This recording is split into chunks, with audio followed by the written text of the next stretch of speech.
Assalamualaikum warahmatullahi wabarakatuh. Kembali lagi dengan kelompok Mamalogi. Kita akan mempresentasikan pencemaran udara. Saudara, simulasi perhatikan artikel berikut ini. Kisah warga terdampak polusi udara yang diakibatkan kebakaran hutan di Palangkaraya hingga tembus 20 kali lipat batas normal. Rilis Alis, seseorang warga Palangkaraya mengaku terpaksa bolak-balik ke rumah sakit karena sakit tenggorokan. Dokter mengatakan sakitnya itu karena menghirup asap. Masyarakat kan keluhan di sini, mata pedas, tenggorokan sakit, badan terasa tidak enak. Kalau saya ke dokter 2 kali sempat sembuh, tapi kena lagi. Itu kasnya. Ayo rumuskan masalah yang kalian dapat dari membaca artikel. Ayo. Apa penyebab warga Pekanbaru mengalami keluhan sakit tenggorokan, sakit mata, dan tidak enak badan? Mengapa pencemaran udara mengakibatkan kematian? Bagaimana cara mencegah pencemaran udara? Tabel hasil pengamatan. Menit ke-1, reaksi tumbuhan masih belum bereaksi, kondisi air masih bening, reaksi hewan jangkrik mulai resah, kabut asap mulai tebal, plastik kaca mulai hangat. Menit kedua, tumbuhan mulai layu, kondisi air bening namun di atasnya sedikit menguning, jangkrik mulai kejang-kejang, asap semakin tebal, kaca mulai menuju panas. Menit ketiga, daunnya sudah menguning, airnya masih sama dengan menit kedua, jangkrik mulai pingsan, 4 dan 2 lagi masih kejang-kejang, asap masih sama dengan menit kedua, plastik yang panas sudah mulai mengurang lagi panasnya. Menit keempat, daunnya masih menguning, tinggal beberapa daun yang masih hijau. Kondisi air menguning, jangkrik sudah pingsan 5 dan tinggal 1 yang kejang-kejang. Kabut asap mulai menipis, plastik yang panas mengurang panasnya.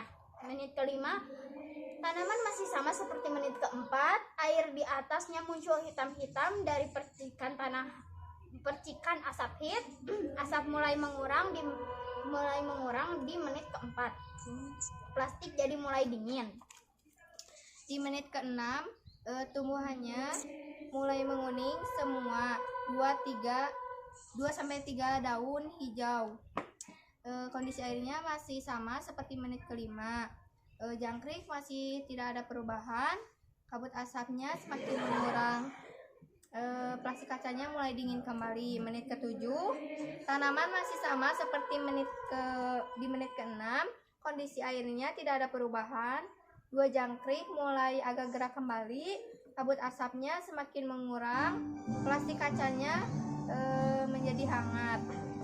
Menit ke-8, tumbuhan masih sama, kondisi air tidak ada perubahan, reaksi hewan, 2 jangkrik mulai hidup kembali, kabut asap sudah tidak tebal dan mulai terlihat, plastik kaca tidak terlalu dingin dan tidak terlalu hangat. Di menit ke-9, reaksi tumbuhan tidak ada perubahan sama sekali, kondisi air tidak mengalami perubahan, reaksi hewan, 2 jangkrik hidup kembali tapi melemah, kabut asapnya sudah terlihat kembali dan tidak ada asap lagi, plastik kacanya menjadi dingin kembali. Pengamatan jawabannya yaitu 2 jangkrik mulai hidup kembali dan lainnya mati. Tanaman beberapa daunnya menguning dan beberapa masih hijau. Yang nomor 2, bagaimana kondisi air di dalam wadah dan plastik kaca di menit terakhir pengamatan? Jawabannya yaitu air berwarna kuning di atasnya dan ada warna hitam sepertinya dari asap, obat nyamuk dan berbau, sedangkan plastiknya menjadi berkerut. Yang nomor 3, sebutkan zat-zat berbahaya yang terkandung dalam polusi udara sehingga menyebabkan dampak negatif bagi makhluk hidup. Jawabannya yaitu zat partikel debu, CO, SO2, NO2, O3, dan senyawa organik volatif itu VOC3 yang menyebabkan berbagai masalah kesehatan seperti iritasi pada saluran pernapasan, penyakit paru-paru, dan bahkan pada perubahan iklim. Nomor 4, apa penyebab lapisan ozon menipis? Jawabannya karena banyaknya penggunaan bahan kimia yang mengandung zat-zat yang bisa merusak lapisan ozon seperti klorin, bromin, CFC, dan halon. Nomor 5, bagaimana dampak polusi udara terhadap manusia? Jawabannya yaitu dampak polusi udara bisa mengganggu kesehatan manusia, bahkan bisa juga menyebabkan kematian. Penyakit yang biasanya disebabkan oleh polusi udara adalah sakit tenggorokan, sakit mata, sesak napas, batuk, tidak enak badan, dan lain sebagainya. Yang nomor 6 yaitu bagaimana cara menanggulangi polusi udara di Indonesia?